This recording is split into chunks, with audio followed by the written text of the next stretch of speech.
नमस्कार, आप देख रहे हैं इंडिया न्यूज। आपके साथ हूं मैं सोनल दहिया। उत्तर प्रदेश में समाजवादी पार्टी के सीनियर लीडर आजम खान की मुश्किलें कम होने का नाम नहीं ले रही। अब वो जौहर यूनिवर्सिटी के नए विवाद में घिरते दिख रहे हैं। पहले से जौहर यूनिवर्सिटी पर सरकार के आदेश से ज्यादा जमीन अधिग्रहण का मामला चल रहा है।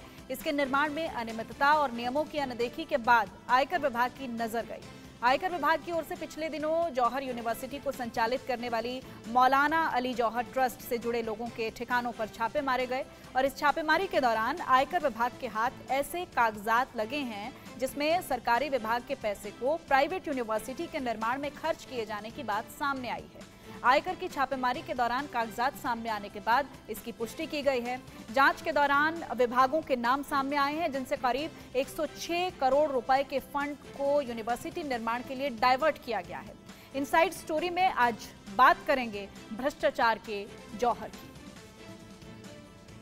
तो आजम खान की मुश्किलें एक बार फिर से बढ़ती हुई दिखाई दे रही हैं। आजम खान को जौहर यूनिवर्सिटी को लेकर अब फंसते हुए साफ तौर पर नजर आ रहे हैं और कुछ इस तरह के डॉक्यूमेंट्स भी मिले हैं। ऐसे कुछ तथ्य भी सामने आए हैं जिसमें बताया जा रहा है कि जो खर्चा 6 यूनिवर्सिटीज़ का जो फंड था वो एक यूनिवर्सिटी पर लगाया गया है आजम खान की तरफ से।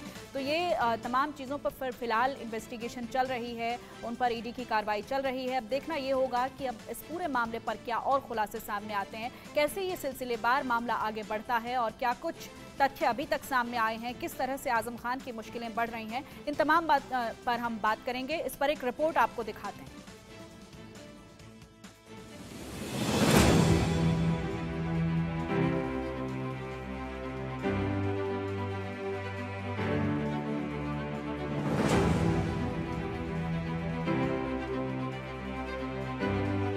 क्या बताती हमारी गुनाह बताओ हमारा, क्यों हुआ जमाना दुश्मन, सरकार क्यों दुश्मन हुई, मेरी जान की दुश्मन क्यों, मुझे क्यों जेल में जहर दिया गया, बताओ मुझे क्यों जहर दिया। सुना आपने, आजम खान पूछ रहे हैं कि गुनाह बताओ हमारा, और उधर सरकारी एजेंसियों ने गुनाहों की पूरी फहरिस्त तैयार कर रखी है। कोई एक गुनाह हो तो बताएं। यहाँ तो आजम खान की पूरी कुंडली तैयार है और तो और तौबा की कोई गुंजाइश नहीं है, क्योंकि जो आरोप लग रहे हैं उससे आने वाले दिनों में आजम खान की मुसीबतें बढ़ना तय है।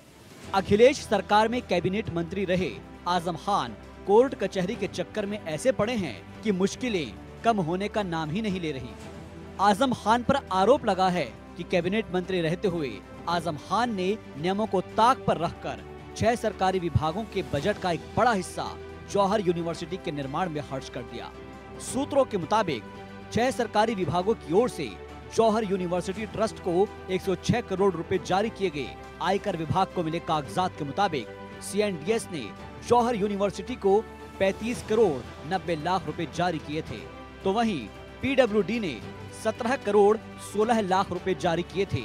जल निगम की ओर से जौहर यूनिवर्सिटी को 53 करोड़ 56 लाख रुपए जारी किए गए। इसके अलावा पिछड़ा वर्ग कल्याण विभाग, जिला ग्रामीण विकास अभिकरण और संस्कृति विभाग ने भी निर्माण के लिए पैसे जारी किए थे। आजम खान के घर और जौहर यूनिवर्सिटी पर इनकम टैक्स विभाग की छापेमारी के सिलसिले में ये मामला सामने आया है। हाल ही में इनकम टैक्स की रेड के बाद दोबारा चर्चा में आए आजम खान की मुश्किलें अब और बढ़ती नजर आ रही हैं। जी हां, इनकम टैक्स की रेड में मिले 22 से ज्यादा बैगों के दस्तावेजों को खंगालने के बाद इनकम टैक्स की जो जानकारी मिली है वो चौंकाने वाली है। जानकारी मिली है कि तत्कालीन मंत्री रहे आजम खान ने दबाव बनाकर कई विभागों से बाकायदा जौहर अली ट्रस्ट में पैसे भिजवाए थे। ये पैसे नियम के विरुद्ध भेजे गए थे। वहीं विभागों की बात करें तो उस वक्त CNDS जल निगम विभाग आजम खान के पास ही था। साथ ही साथ ग्रामीण अभियंत्रण और सांस्कृतिक विभाग से भी पैसे गए। ये पैसे 100 करोड़ से भी ज्यादा थे। वहीं कुछ विभागों ने, एक बात की जाए, PWD और जल निगम जैसे विभागों ने बड़ी तादाद में ये पैसे दिए। 35 करोड़ से 38 करोड़ रुपए के ट्रांजैक्शन डाइवर्ट किए गए जौहर अली ट्रस्ट में, जिस पैसे से इस यूनिवर्सिटी का सौंदर्यीकरण और निर्माण किया गया। वहीं अब इस पूरे मामले की जांच जल्द ही ईडी कर सकता है, जिसमें तत्कालीन विभागाध्यक्ष, प्रमुख सचिव और उस वक्त तैनात रहे अधिकारियों से भी जल्द ही पूछताछ की जा सकती है। इस तरह के खर्च को नियमों के खिलाफ माना जा रहा है। ऐसे में ईडी पूरे मामले की जांच कर सकती है। इस मामले में रामपुर से बीजेपी विधायक आकाश सक्सेना ने आजम खान पर बड़ा हमला बोला। उन्होंने कहा कि ये केवल मनी लॉन्ड्रिंग का केस नहीं है, बल्कि ये भ्रष्टाचार का एक बड़ा मामला है। दरअसल आयकर विभाग की ओर से 13 सितंबर को जौहर यूनिवर्सिटी केस में आजम खान और जौहर यूनिवर्सिटी से जुड़े लोगों के यहाँ छापा मारा गया था। मनी लॉन्ड्रिंग का मामला बनता देख इसमें ईडी को शामिल किया जा रहा है। सरकारी खजाने से राशि कैसे एक निजी यूनिवर्सिटी को ट्रांसफर की गई, अब फाइल खुल रही है तो आजम खान की नींद उड़ना लाजमी है। Bureau report, India news. और समाजवादी पार्टी की सरकार में कैबिनेट मंत्री रहे आजम खान का रसूख इतना था कि आजम खान को खुश करने के लिए कुछ तत्कालीन विधायकों ने विधायक निधि जौहर अली ट्रस्ट को दे दी। तो वहीं अखिलेश सरकार में रहे कुछ एमएलसी ने आजम खान के खौफ के चलते अपनी निधि जौहर अली ट्रस्ट को दान कर दी। इनमें कई नाम ऐसे हैं जो अब धीरे धीरे सामने आ रहे हैं। आइए उन नामों पर नजर डालते हैं जो तत्कालीन एमएलसी और एमएलएज रहे हैं। उनके नामों पर ग्राफिक्स के जरिए एक नजर डालते हैं। मधु गुप्ता का नाम इसमें शामिल बताया जा रहा है, जो कि 30 लाख जिन पर दावा किया जा रहा है देने का। वहीं बलराम यादव का नाम इसमें शामिल है। उन्होंने कितने पैसे दिए हैं उसमें जो डिटेल सामने आई है तो 15 लाख की रकम सामने आई है। रमेश यादव ने 20 लाख दिए हैं। वहीं यशवंत सिंह का नाम इसमें शामिल है जिन्होंने 20 लाख दिए हैं। वहीं राम सुंदर दास का इसमें नाम शामिल है इस लिस्ट में, जिन पर 20 लाख का दावा किया जा रहा है कि उन्होंने 20 लाख रुपए दिए हैं। वहीं अंबिका चौधरी का नाम भी इस लिस्ट में शामिल है जिन्होंने 15 लाख रुपए दिए हैं, ऐसा कहा जा रहा है। अहमद हसन जिन्होंने 10 लाख रुपए दिए हैं। वहीं लीलावती कुशवाहा का नाम भी इसमें शामिल है जिन पर 50 लाख रुपए देने की बात कही जा रही है। SRS यादव का नाम इसमें शामिल है जो कि 25 लाख रुपए जिन्होंने दिए हैं। वहीं अशोक वाजपेयी का नाम इस लिस्ट में शामिल है जिन पर 25 लाख की बात कही जा रही है देने की।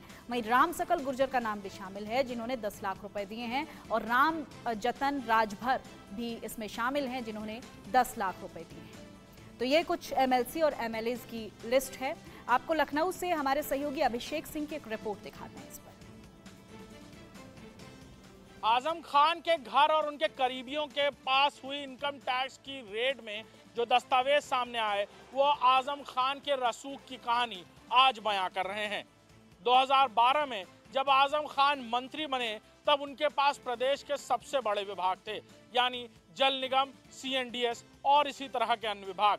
नगर विकास भी तब आजम खान के पास ही हुआ करता था और उस वक्त आजम खान का रसूख यूं चलता था कि न सिर्फ विभाग के पैसे बल्कि तत्कालीन विधायकों की विधायक निधि भी उनके कहने पर जौहर अली ट्रस्ट में भेजी जाती थी।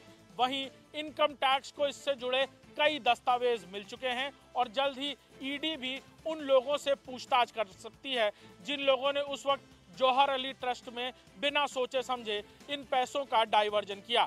ट्रेजरी और बाकी डिपार्टमेंट जहां से इन पैसों का डाइवर्जन हुआ वहां बाकायदा इनकम टैक्स की तरफ से नोटिस भेजे गए हैं जो बाकायदा अब इनका लिखा पढ़ी में जवाब देंगे।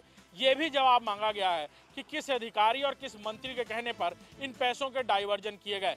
साथ ही साथ बाकायदा इनकम टैक्स ने एक लिस्ट बनाई है उन विधायकों की, उन एमएलसीज की जिन्होंने उस वक्त अपनी विधायक निधि को जौहर अली ट्रस्ट में आजम खान के रसूख के डर से या फिर उन्हें खुश करने के लिए जौहर अली ट्रस्ट में भेजी थी। कैमरामैन अरशद के साथ अभिषेक सिंह, इंडिया न्यूज, लखनऊ। तो आखिर ऐसा क्या हुआ कि समाजवादी पार्टी की सरकार में जौहर यूनिवर्सिटी को करोड़ों रुपए दान में मिले हैं और सरकार के जाते ही चंदा मिलना बंद हो गया? ऐसे ही 10 सवाल आजम खान से पूछे जा सकते हैं जिनके जवाब देना आजम के लिए मुश्किल होगा। आइए नजर डालते हैं उन 10 सवालात पर जो कि आजम खान से पूछे जा सकते हैं। पहला सवाल उनसे पूछा जा सकता है कि एसपी सरकार में करोड़ों का डोनेशन मिला, 2017 के बाद ये डोनेशन उनको मिलना बंद कैसे हो गया, क्यों हो गया, ये बड़ा सवाल है। दूसरा सवाल है कि क्या जौहर ट्रस्ट को आपके रुतबे की वजह से फंड मिलता था?